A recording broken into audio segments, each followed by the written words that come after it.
O flash das câmaras cegou-me por completo. A voz de Sofia ecoou pelos microfones como um trovão, e a minha esposa Ana, que sempre esteve ao meu lado em silêncio. O meu coração parou. Em menos de 3 segundos, o segredo que eu tinha enterrado durante 12 anos explodiu diante de Portugal inteiro, e eu soube que nada voltaria a ser como antes. A sala de conferências do Ministério da Educação encheu-se de murmúrios. Repórteres levantaram os telemóveis. Eu estava ali ao lado dela sem conseguir mexer um músculo enquanto o meu passado regressava como uma onda que arrasta tudo. 12 anos antes, em Lisboa, o sol de outubro ainda aquecia as ruas de Alfama quando conheci Sofia. Ela estudava literatura na Faculdade de Letras e eu fazia o mestrado em História. Encontrámo-nos na Biblioteca Velha do Palácio dos Condes de Redondo. Ela estendeu-me um livro antigo de poemas de Sofia de Mel Brainer e disse com um sorriso que iluminava o espaço: "Esta para quem ainda acredita que o amor pode mudar o mundo." Eu ri, mas senti qualquer coisa mover-se dentro de mim. Passámos semanas a conversar entre estantes poeirentas. Aos poucos os nossos olhares demoravam-se mais. Um dia choveu tanto que ficámos presas na biblioteca até de noite. Sentadas no chão com café frio, ela tocou-me na mão e eu não a retirei. Foi o começo de tudo. Um amor discreto mas intenso que crescia longe dos olhares da minha família de Coimbra. Os meus pais eram o retrato perfeito da tradição católica portuguesa. O meu pai, engenheiro reformado, ia à missa todos os domingos. A minha mãe, professora de português, repetia que a família é sagrada e o desvio é pecado. Quando comecei a chegar tarde e a sorrir sem motivo, eles notaram. "Estás na fase de rebelião da universidade", disse meu pai uma noite ao jantar. "Depois passa." Eu neguei tudo. Disse que era só amizade. Mas dentro de mim sabia que era muito mais. Sofia e eu encontrávamos-nos em parques escondidos no Mirador da Senhora do Monte ou em pequenos cafés de Alfama onde ninguém nos conhecia. Beijávamo-nos sob as luzes fracas e sonhávamos com um futuro onde não precisássemos de esconder nada. Ela queria viajar, eu queria escrever um livro sobre mulheres esquecidas na história portuguesa. Juntas parecíamos invencíveis. A pressão veio devagar, mas implacável. Primeiro foram os olhares da minha mãe quando eu recusava encontros com rapazes bons partidos. Depois o meu irmão mais velho casou-se e a família inteira começou a perguntar quando seria a minha vez. "Ana, tu tens 26 anos, já dizia a minha tia Isabel ao telefone. Não vais ficar solteira para sempre." Eu sentia o peso de cada palavra como uma pedra no peito. Uma noite em casa dos meus pais, em Coimbra, o meu pai encontrou uma carta que Sofia me tinha escrito. Não leu tudo, mas viu o suficiente. "Isto é uma fase, Ana. Uma confusão da juventude. Não vais destruir a nossa família por capricho." A voz dele não subiu, mas o tom era final. A minha mãe chorou em silêncio na cozinha. Eu prometi que acabaria. Prometi que voltaria ao normal. No dia seguinte encontrei-me com Sofia no nosso banco habitual no Jardim da Estrela. As palavras saíram-me frias e ensaiadas. "Isto não pode continuar. Os meus pais, eu não consigo." Ela olhou-me como se eu a tivesse esfaqueado. "Tu estás a escolher o medo, Ana. Não o amor." Eu não respondi. Virei as costas e fui embora. 12 anos de silêncio começaram ali. Agora na conferência de imprensa o presente e o passado colidiam. Sofia acabava de receber a Bolsa Internacional Fulbright para estudar em Nova York. Era a primeira portuguesa lésbica assumida a ganhar aquele prémio em literatura contemporânea. Os jornalistas queriam imagens da heroína nacional. Ela sorriu para as câmaras e disse o meu nome em voz alta. Eu senti as pernas a tremer. O meu telemóvel começou a vibrar sem parar. Mensagens da minha mãe. "Ana, o que é isto? Vem para casa já." Do meu irmão. "Estás louca? Toda a família está a ver isto." Eu olhei para Sofia. Os olhos dela estavam cheios de uma determinação que eu nunca tive. Ela pegou-me na mão diante de todos e apertou-a. "Agora é tarde para esconder", sussurrou. E eu soube que o colapso tinha começado. A viagem de regresso a Coimbra foi um pesadelo silencioso. O comboio cortava os campos verdes do Ribatejo, mas eu só via o reflexo do meu rosto pálido no vidro. Cheguei à casa dos meus pais às 9 da noite. A porta abriu-se antes de eu tocar. O meu pai estava de pé no corredor com os braços cruzados. Entra. A sala de estar cheirava a cera de chão e a café velho. A minha mãe sentada no sofá com os olhos vermelhos. O meu irmão e a cunhada também lá estavam. Toda a família reunida para o julgamento. Explica-te, disse meu pai sem rodeios. Eu sentei-me devagar. As palavras saíram tropeçando. Contei como nos conhecemos na faculdade, como o amor cresceu em segredo, como eu terminei por causa deles. Foi há 12 anos, pai. Eu escolhi a família. A minha mãe soltou um soluço. Uma fase, Ana. Nós sempre dissemos que era uma fase. E agora apareces na televisão a ser chamada de esposa por outra mulher? O meu irmão interveio, a tia Isabel já telefonou 3 vezes. Os vizinhos estão a comentar. A nossa reputação está destruída. Eu baixei a cabeça. O sentimento de culpa que eu carregava desde o dia em que deixei Sofia voltou com força redobrada. Tinha traído meu próprio coração para proteger uma imagem de perfeição familiar que nunca existiu de verdade. Naquela noite não dormi. Fiquei no meu quarto de infância olhando para as fotografias antigas na parede, eu com 16 anos no dia da primeira comunhão sorridente ao lado dos pais. Tudo parecia tão simples. O telemóvel não parava. Amigos de infância, mensagens de apoio misturadas com mensagens de choque. Uma colega da universidade escreveu: sempre soube que havia algo entre vocês. Coragem, Ana. Mas coragem era a última coisa que eu sentia. Sofia enviou uma mensagem simples: estou no hotel em Lisboa. Se quiseres falar, estou aqui. Eu não respondi. O medo ainda era maior que o amor. No dia seguinte os jornais saíram. Sofia Mendes revela romance secreto com a historiadora Ana Silva. A foto da conferência estava em todas as capas. Eu saí de casa cedo e caminhei até à Sé Velha de Coimbra. A catedral estava vazia. Sentei-me num banco e deixei as lágrimas caírem. Lembrei-me do dia em que Sofia e eu fomos a Fátima juntas em segredo. Ela não era religiosa, mas foi por mim. Se Deus é amor, então não pode condenar isto, disse ela baixinho enquanto acendíamos velas. Na altura eu ri-me. Agora aquelas palavras voltavam como um eco doloroso. O meu pai apareceu na porta da igreja. Vem para casa. Vamos resolver isto em família. A voz dele era calma, mas eu sabia que era uma ordem. Voltámos juntos em silêncio. Em casa minha mãe tinha preparado almoço como se nada tivesse acontecido. Come, Ana. Estás magra. Mas ninguém comia. O ar estava carregado. O meu irmão abriu o portátil e mostrou-me os comentários nas redes sociais. Abominação. Vergonha para Coimbra. A família Silva sempre foi exemplar até isto. Cada palavra era uma facada.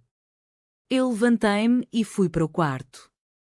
Ali tirei de debaixo da cama a caixa velha onde guardava as cartas de Sofia. Li a última que ela me escreveu antes da separação: um dia vais perceber que o medo não protege ninguém. Protege só a mentira. As lágrimas molharam o papel. A semana seguinte foi um turbilhão de confrontos. A minha tia Isabel veio de Aveiro com o marido. Sentaram-se na sala e falaram durante horas. Tu foste sempre a filha perfeita, Ana. Não podes deixar que uma mulher destrua isso. Eu tentei explicar que Sofia não tinha destruído nada. Que fui eu quem destruiu tudo ao abandoná-la. Mas eles não ouviam. É o demónio da modernidade, disse o tio. A bolsa dela é só uma desculpa para aparecer. A conversa subiu de tom. O meu pai bateu com a mão na mesa. Chega. Ana, vais pedir desculpa publicamente. Diz que foi um erro de juventude.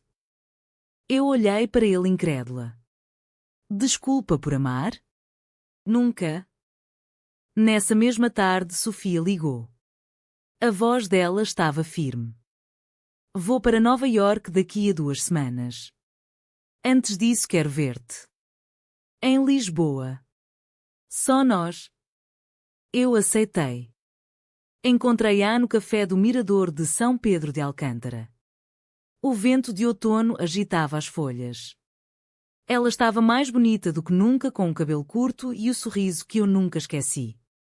Sentámo-nos numa mesa ao canto. 12 anos, Ana. 12 anos a carregar o teu silêncio. Eu baixei os olhos. Eu tive medo. Dos meus pais, da igreja, da cidade inteira. Ela tocou-me no rosto. E agora? Ainda tens medo? Eu não respondi logo. Mas quando fiz foi a verdade nua, tenho mais medo de perder-te outra vez. Passámos a tarde a caminhar pela moraria. Falámos do passado e do futuro. Ela contou-me como sofreu depois da separação. Mudou-se para Porto, tentou esquecer. Escreveu o primeiro romance sobre 2 mulheres que se amam em segredo na ditadura salazarista. O livro ganhou prémios, mas ela nunca me mencionou. Era demasiado doloroso. Eu contei-lhe como me casei com um homem 3 anos depois, só para calar a família. O casamento durou 11 meses. Divórcio discreto. Depois vivi sozinha em Lisboa, dedicando-me à investigação histórica. Mas nunca te esqueci, Sofia. Nunca. A noite caiu e fomos para o hotel dela. Não houve drama físico, só conversa até de madrugada. Ela mostrou-me o bilhete de avião. Vem comigo para Nova York. Pelo menos por uns meses. Eu ri-me triste. A minha família nunca aceitaria. Ela olhou-me séria. A tua família não vive a tua vida, Ana. Tu vives. Naquela noite, pela primeira vez em 12 anos, dormi sem pesadelos. Mas ao acordar, o telemóvel tinha 20 chamadas perdidas do meu irmão. Volta já. A mãe está no hospital. Corri para Coimbra. A minha mãe tinha tido uma crise de ansiedade. O médico disse que era stress. Quando entrei no quarto, ela segurou-me a mão. Promete-me que isto acaba, Ana. Por mim. Eu senti o peito apertar. A culpa voltou como uma onda. Prometi nada. Só chorei com ela. O meu pai esperava-me no corredor. Vês o que fizeste? As palavras dele cortaram-me. Saí do hospital e caminhei sem destino. Passei pela universidade onde tudo começou. Sentei-me nos degraus e deixei o passado invadir-me outra vez. Os dias seguintes foram de guerra aberta. A imprensa não parava. Uma reportagem na SIC mostrou imagens antigas nossas na faculdade. Alguém tinha guardado fotografias.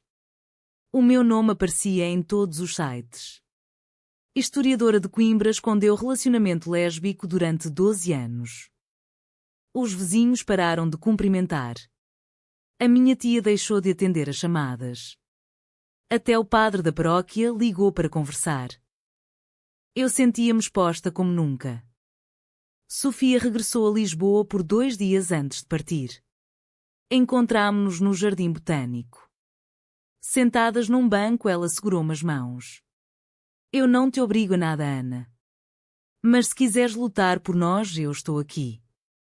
Eu olhei para as árvores antigas. Lembrei-me de quando lhe disse que a amava pela primeira vez ali mesmo. Eu quero lutar. Mas não sei como. Ela sorriu. Começa por dizer a verdade à tua família. Toda. Naquela noite jantei em casa. O ambiente estava tenso. Contei tudo outra vez, mas com mais detalhes.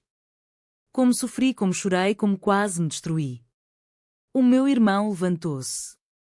Isto é egoísmo, Ana. Só pensas em ti. A minha mãe chorou outra vez. O meu pai ficou em silêncio longo. Depois disse: se escolheres essa vida, não voltas a esta casa. Eu saí de casa com uma mala pequena. Fui para Lisboa e fiquei no apartamento de uma amiga. Sofia partiu para Nova Iorque no dia seguinte. Antes de embarcar, mandou-me uma mensagem: o amor não pede permissão. Só pede coragem. Eu fiquei sozinha no apartamento vazio, olhando para as paredes brancas. Pela primeira vez senti raiva. Raiva dos meus pais, raiva da sociedade, raiva de mim própria por ter esperado tanto tempo. Comecei a escrever. Um diário onde colocava tudo o que nunca disse.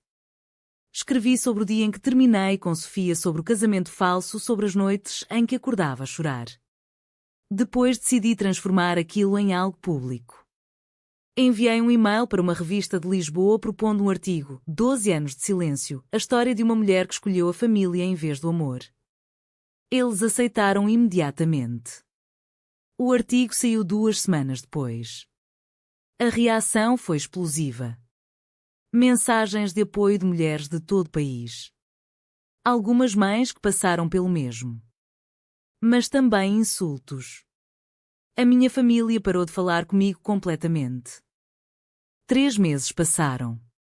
Nova Iorque estava fria, mas Sofia enviava-me fotos todos os dias.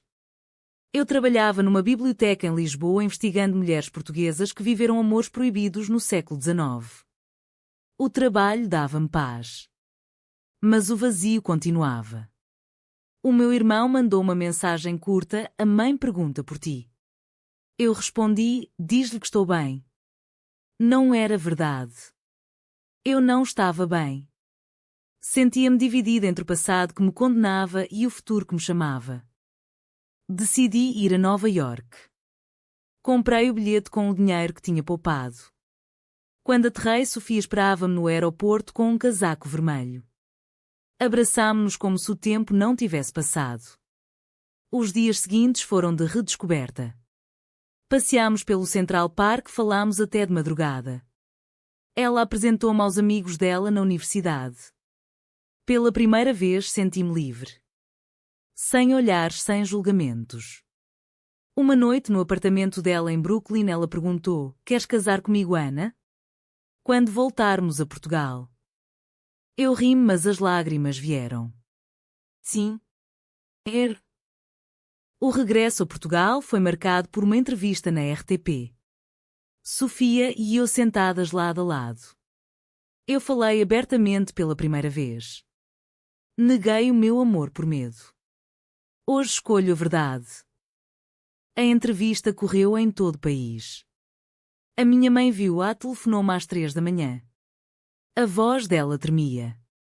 Eu não entendo, Ana. Mas sinto que te perdi. Eu respondi com calma: nunca me perdeste, mãe. Só nunca me conheceste realmente. O meu pai não ligou. Mas o meu irmão escreveu: talvez um dia possamos conversar. A família começou a rachar-se devagar. A tia Isabel veio ter comigo a Lisboa.